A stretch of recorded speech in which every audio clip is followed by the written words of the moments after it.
Hi! Welcome back to Kwento Pa More channel. In this video, we will show you interesting places to visit in Intramuros Manila!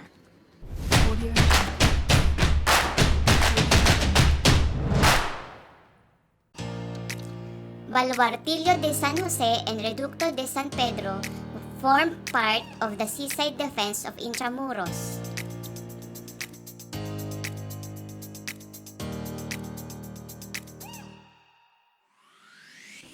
It was converted as the headquarters of General Douglas MacArthur as commander of the United States Armed Forces in the Far East during the World War II.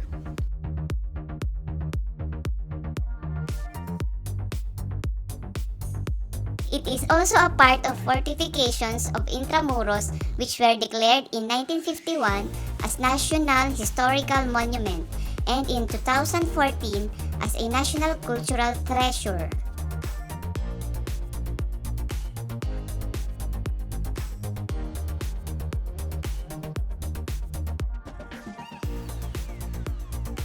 This is the tunnel just below the bastion leading to Reducto de San Pedro.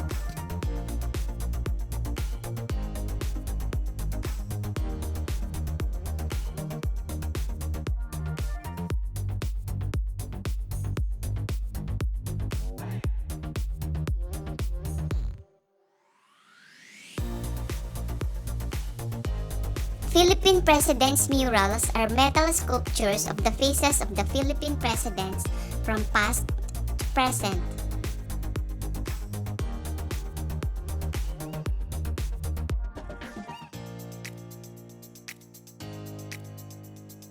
It is located at a small park right beside the Puerta de Santa Lucia.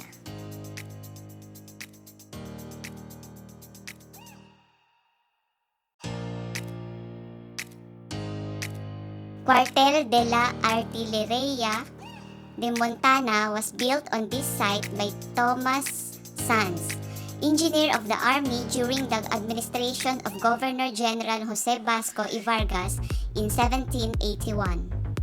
This barracks was used as the headquarters of the Philippine Constabulary in 1901. In 1905, it was used as a military school. The building was damaged during World War II, and only the walls remain, which was then reconstructed by the Philippine Constabulary. The building was never rebuilt and the place was converted into a park.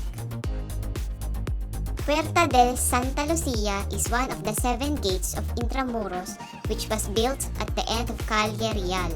The gate served as the main exit leading to Bayside.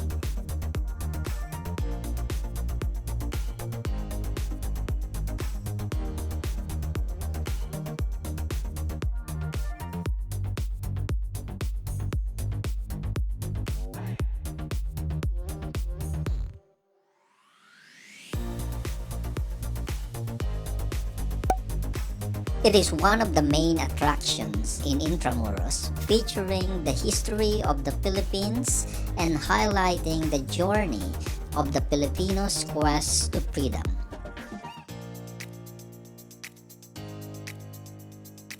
Casa Manila is a replica of an 1850s Spanish mansion. It is a museum showcasing the colonial lifestyle of the Philippines during the Spanish colonization. There are still more interesting places to see in Intramuros, Manila that we have not covered in this video. So if you are planning to visit Intramuros, be sure to allow a couple of days so you'll be able to visit them all. That's all for now. Thank you for watching. If you like this video, please hit the thumbs up icon below. And to get notified of our latest videos, just press the bell button as well. See you in our next video. Hey, kwento pa more! Sige pa, please. Kwento Kwento pa, pa! please.